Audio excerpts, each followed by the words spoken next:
Hi, this is Monirujjaman, Senior Lecturer, Department of English, Milestone College. My dear students, all of you are very aware of the fact that the whole world is now going through a very crucial moment.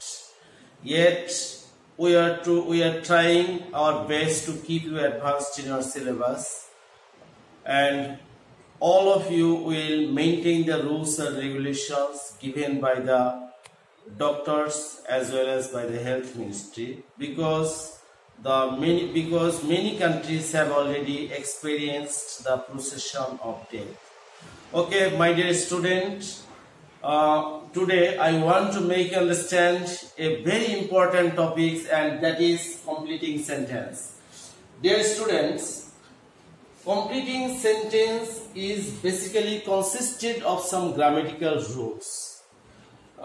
And if you can complete the sentence very well, then if you want to complete the sentence very well, you have to be very efficient in grammatical rules and the capability of completing the sentence also.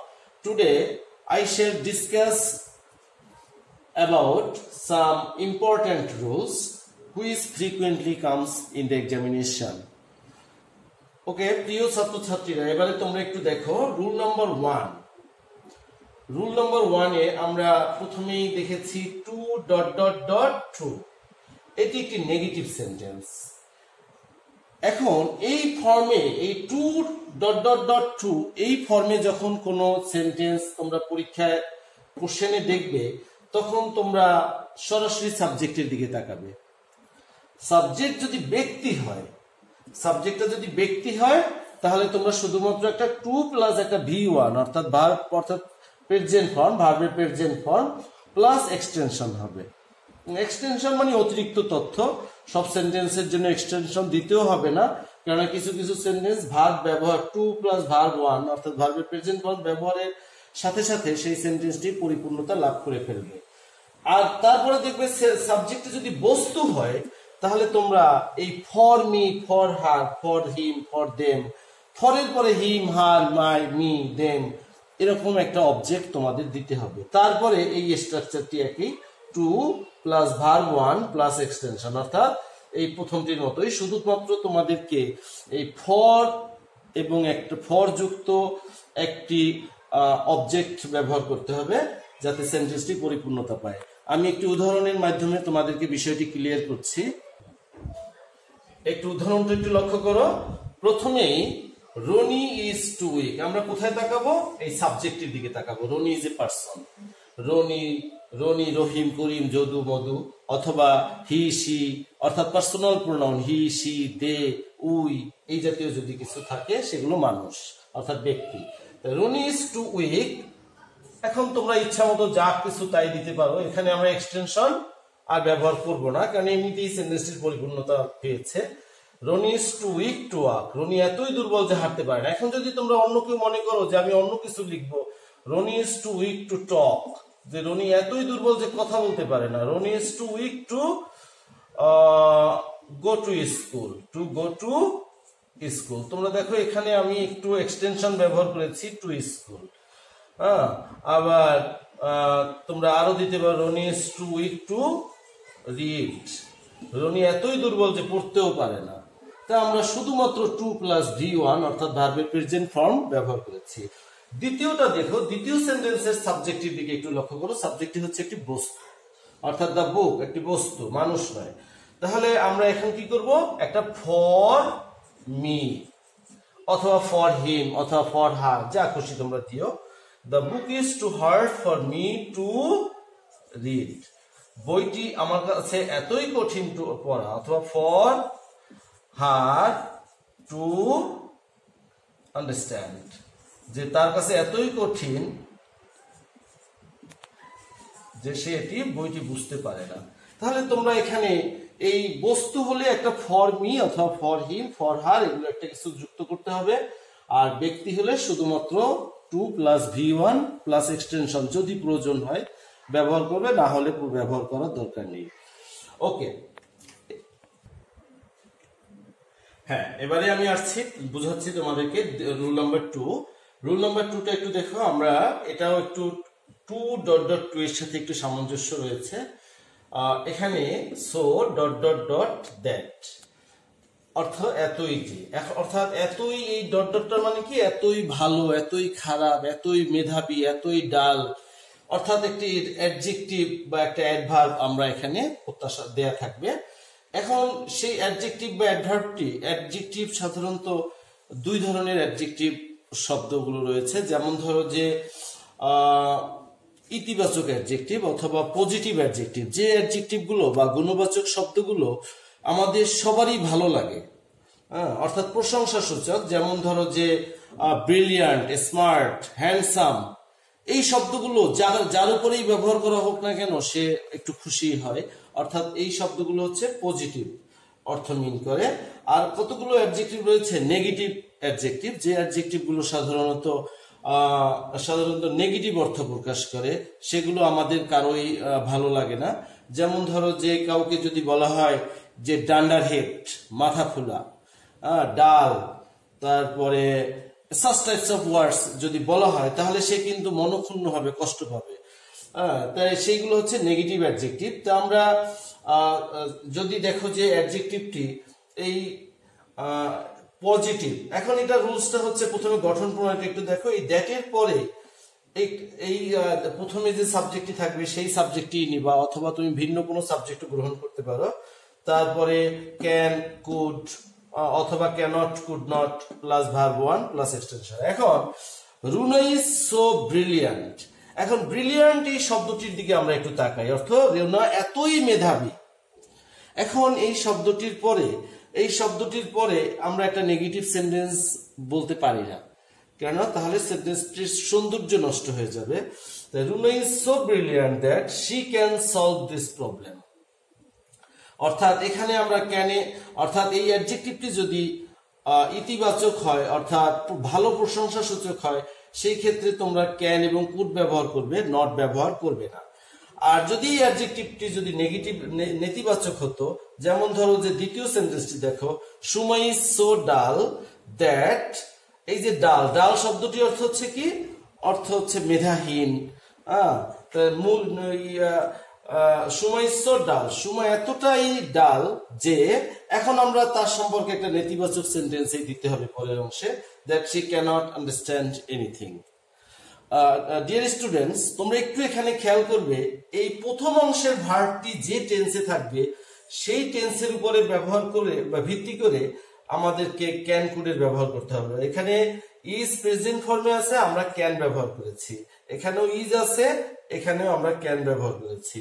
এখানে যদি is না থেকে ওয়াজ থাকতো তাহলে আমরা এই দ্যাটের ক্যানের পরিবর্তে আমরা কুড ব্যবহার করতাম। আবার এখানে যদি ইজের পরিবর্তে ওয়াজ থাকতো দ্বিতীয় সেন্টেন্সটিতে, তাহলে আমরা এই ক্যানের পরিবর্তে কুড ব্যবহার করতাম। অর্থাৎ একটি অংশ পাস্ট টেন্স হলে অপর অংশটিও পাস্ট টেন্স হবে। এবারে আমি তোমাদেরকে দেখো রুল নাম্বার 3 একটু নিয়ে আলোচনা করি।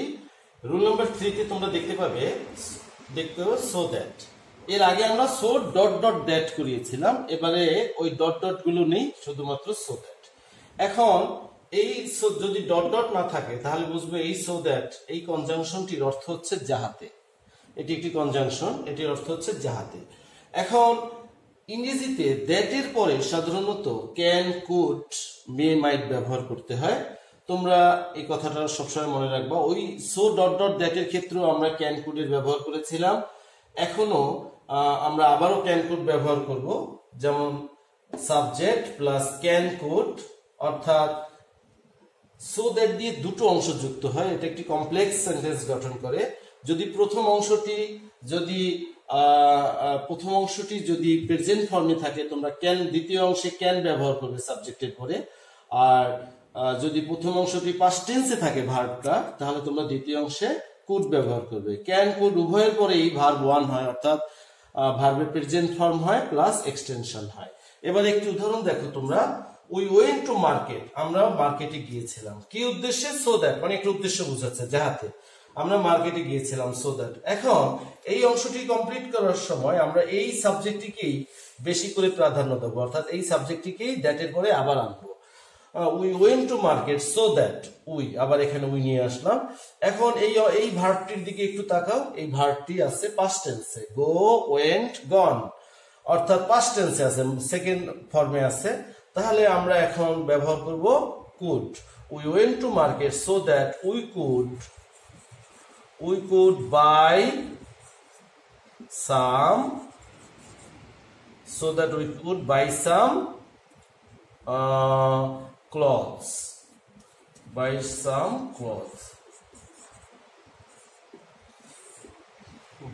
ওকে। এবারে আমরা যাব রুল নাম্বার 4 এ। রুল নাম্বার 4 এ তোমরা দেখো লেস্ট অর্থ হচ্ছে নতুবা অথবা পাছে কোনো কিছুর ভয়ে। এখন আমরা ওই দুর্বোধ্য অর্থটির দিকে না গিয়ে আমরা সহজ অর্থটি ধরি, নতুবা। লেস্ট দেখলে তোমরা একেবারে সুনিশ্চিত ভাবে বুঝে ফেলবা যে ওই একই সাবজেক্টকে আমাদের আনতে হবে, একই সাবজেক্টকে তোমরা নিয়ে আসবে দ্বিতীয় অংশে। একই সাবজেক্ট প্লাস শুড অথবা মাইট। শুড এবং মাইট সেম অর্থ বিয়ার করে তোমরা দিবে, কিন্তু শুড অথবা মাইট এর যে কোনো একটি ব্যবহার করতেই হবে, নতুন না হলে তোমাদের একদম এটা কাটা যাবে। প্লাস V1, যেহেতু এগুলো মডাল অক্সিলারি ভার্ব, এই জন্য এগুলোর পরে V1 হয়, তারপরে প্লাস এক্সটেনশন হয়। এখন একটু উদাহরণ দেখো, হি ওয়াকড স্লোলি, সে আস্তে আস্তে হেঁটেছিল। লেস্ট, এই যে লেস্ট পর্যন্ত দেয়া থাকবে, তারপরে আমরা দেখো কি করলাম, আমরা এই একই সাবজেক্টটি নিয়ে আসছি এখানে, লেস্ট হি। তারপর শুড, তোমাদের যদি কারো ভালো লাগে মাইট ব্যবহার করতে পারবে, he walked slowly lest he might fall down. Should এবং মাইট সেম। ওকে, এবারে আমরা রুল নাম্বার পঞ্চম রুলটি আমরা আলোচনা করব।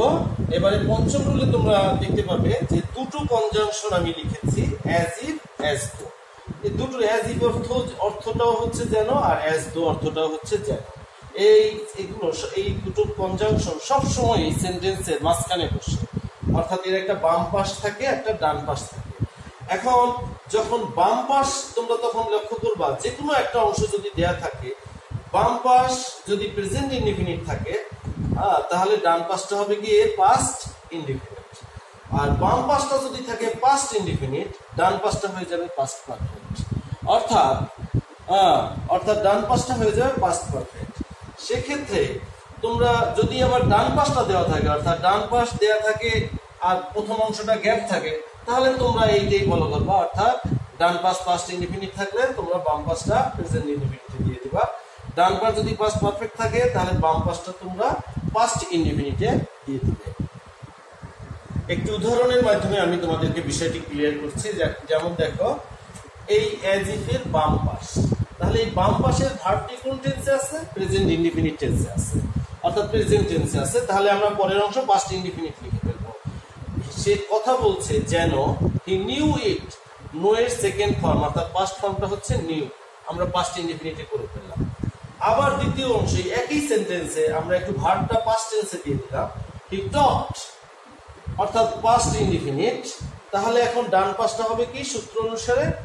পাস্ট পারফেক্ট টেন্স, অর্থাৎ হি সাবজেক্ট, তারপরে পাস্ট পারফেক্টের অক্সিলারি ভার্ব হ্যাড, হ্যাডের পরে মূল ভার্বের থার্ড ফর্মটি নো, নিউ, নন ইট, অর্থাৎ present indefinite equal to past indefinite, past indefinite equal to past perfect.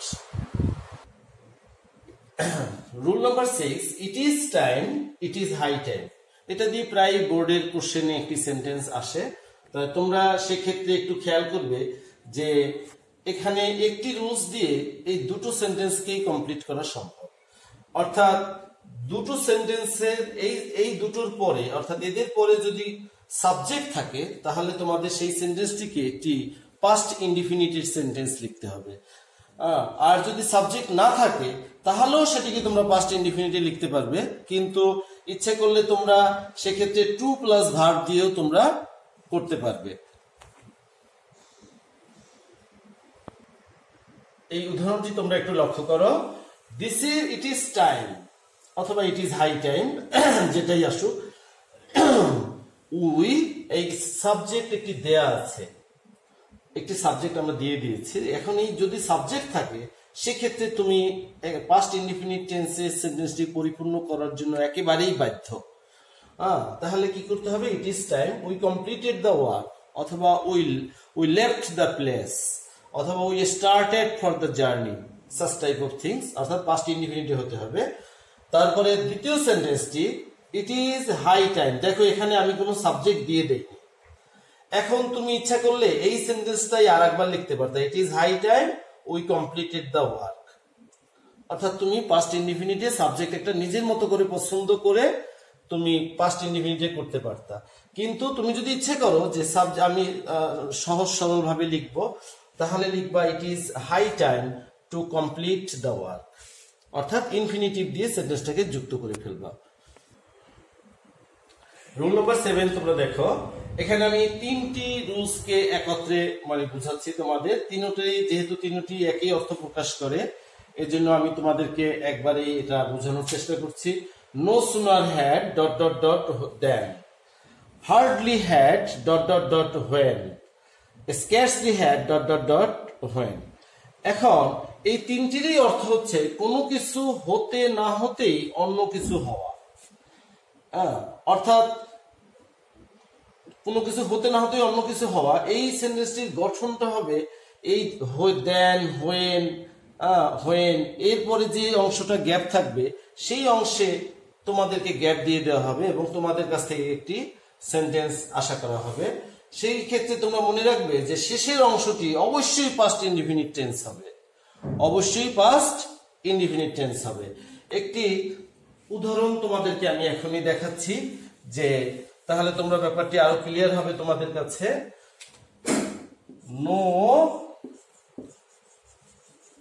No sooner had he come here. এখন দেখো এখানে একটি গ্যাপ। আমরা নো সুনার দেখে আমরা বুঝে ফেলবো যে এই নো সুনারের সাথে অপর অংশটা হচ্ছে দেন। যদি দেয়া নাও থাকে তাও তোমাদেরকে দিয়ে নিতে হবে। আর যদি স্কার্সলি হ্যাড, হার্ডলি হ্যাড থাকে, তাহলে তোমরা বুঝে নিবে যে এখানে তোমাদেরকে হোয়েন ব্যবহার করতে হবে। তাহলে no sooner had he come here then we welcomed হিম।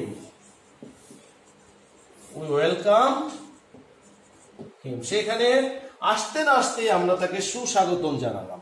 এখানে দেখো এই দেন এর পরে আমরা একটি পাস্ট ইনডিফিনিট টেন্স ব্যবহার করেছি, উই ওয়েলকামড হিম। আবার যদি এখানে থাকতো scarcely had he come here then, তখন আমরা দেন ব্যবহার করতাম না, তখন আমরা ব্যবহার করতাম when we welcomed him. Hardly থাকলেও আমরা হোয়েন, হার্ডলি হ্যাড থাকলেও আমরা হোয়েন ব্যবহার করতাম। এবারে আমরা চলে যাব রুল নাম্বার 8। এখানে তোমরা কন্ডিশনাল অর্থাৎ শর্ত সাপেক্ষ বাক্যগুলো সম্পর্কে জানতে পারবে। তোমরা জানো যে ইফ যুক্ত সেন্টেন্সকে কন্ডিশনাল বলা হয়, কারণ ইফ একটি শর্ত প্রদান করে। সেই শর্তের উপরে ভিত্তি করে আমাদের পরবর্তী অংশটি লিখতে হয়, অর্থাৎ সেই অংশটি আমাদের খেয়াল করতে হয় কোন টেন্সে কোন অবস্থানে আছে, সেটার উপরে ভিত্তি করে আমাদেরকে করতে হয়। দেখো তোমরা প্রথমেই খেয়াল করবে if plus present indefinite tense যদি থাকে, তাহলে সাবজেক্ট প্লাস শ্যাল দিবে অথবা উইল দিবা, অথবা can, may plus V1 plus extension. অর্থাৎ ক্যান, কুড, ক্যান, শ্যাল, মে এগুলো মডাল অক্সিলারি ভার্ব, তাই এগুলোর পরে সবসময় ভার্ব 1 হয়। একটা এক্সাম্পল তোমরা দেখো, ইফ হি কামস, সে যদি আসে। এই যে present indefinite, if plus present indefinite. এখন আমরা পরের অংশে আমরা দিলাম আই শ্যাল অথবা আই ক্যান, কেউ ক্যান দিতে পারো অথবা কেউ মে দিতে পারো, I may help, if he comes I may help him. সে যদি আসে আমি তাকে সাহায্য করতে পারি, if he comes I shall help him. So অর্থাৎ present indefinite equal to shall, will অথবা মে, ক্যান এগুলো ব্যবহার করবে। দেখো যদি এবারে আমরা একটু কন্ডিশনালের 2 নম্বর রুলটা একটু তোমরা খেয়াল করো, if plus past indefinite. If plus past indefinite যদি থাকে তাহলে তোমরা পরের অংশটি সাবজেক্ট প্লাস উড অথবা কুড ব্যবহার করবে প্লাস V1 অর্থাৎ ভার্ব 1 অর্থাৎ প্রেজেন্ট ফর্ম প্লাস এক্সটেনশন।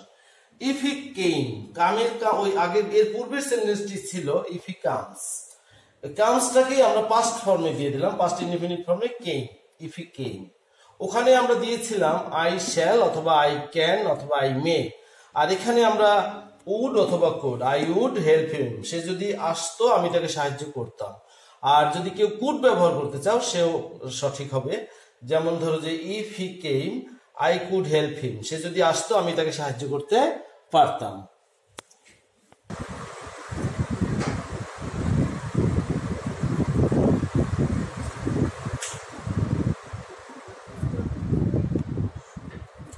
এবারে দেখো rule number 10, if plus past perfect tense যদি থাকে সেক্ষেত্রে তোমরা সাবজেক্ট, তারপরে উড হ্যাভ, কুড হ্যাভ, তারপরে প্লাস V3 অর্থাৎ ভার্বের থার্ড ফর্মটি ইউজ করবে, প্লাস এক্সটেনশন।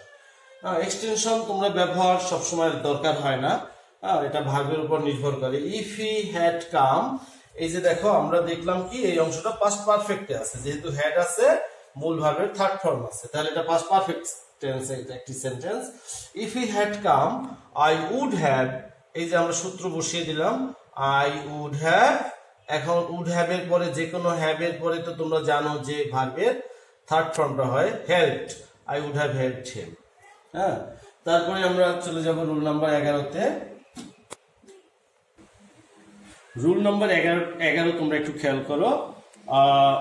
রুল নাম্বার 11-তে আমরা দেখবো যে if plus subject plus were, অর্থাৎ ইফ এর পরের সেন্টেন্সটি যদি ওয়্যার যুক্ত হয়, ওয়্যার যদি সেই সেন্টেন্সটিতে মূল ভার্ব হিসেবে থাকে, তাহলে তোমরা বুঝে নিবে যে এটি একটি অবাস্তব কল্পনা, অর্থাৎ সেই কল্পনা বাস্তবে রূপ নেওয়া সম্ভব নয়।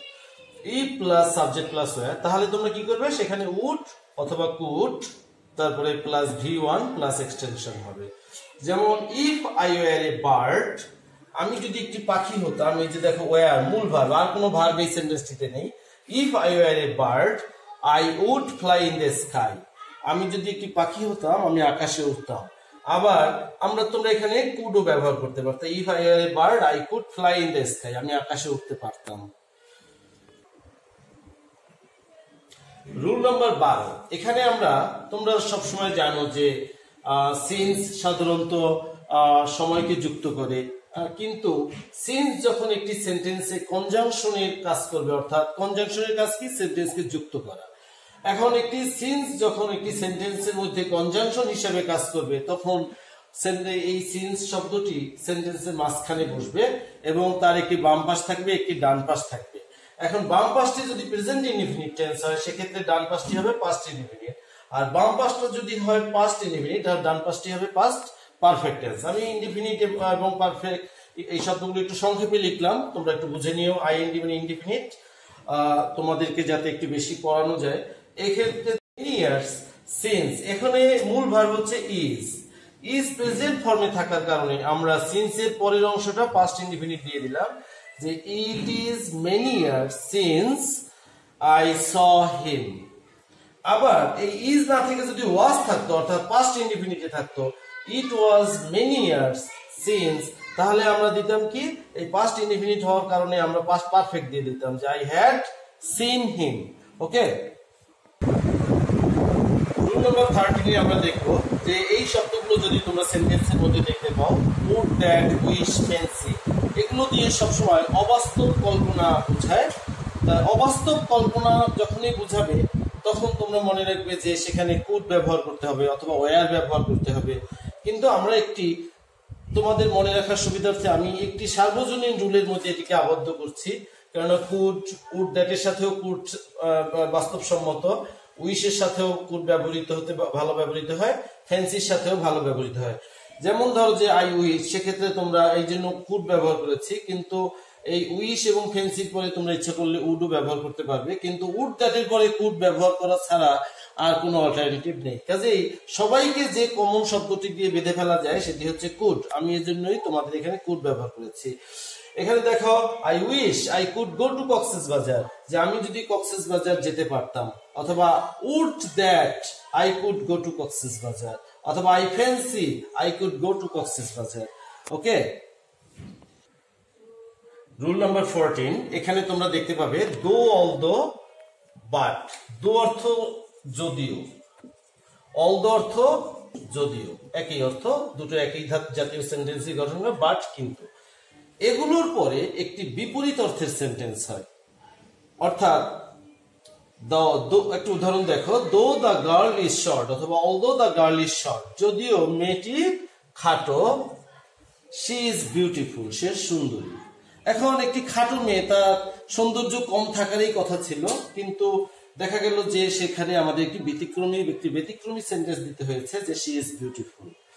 অথবা দো হি ডাজ নট স্টাডি, যদিও সে পড়াশোনা করে না, he stands first in the class, সে ক্লাসে ফার্স্ট হয়ে যায়। এই যে একটা ব্যতিক্রমী কথা, এই যে রকমের একটি ব্যতিক্রমী সেন্টেন্সকেই তোমরা যুক্ত করবে। এবারে রুল নাম্বার 15 দেখো তোমরা। 15-এ আনটিল অর্থ হচ্ছে যতক্ষণ না।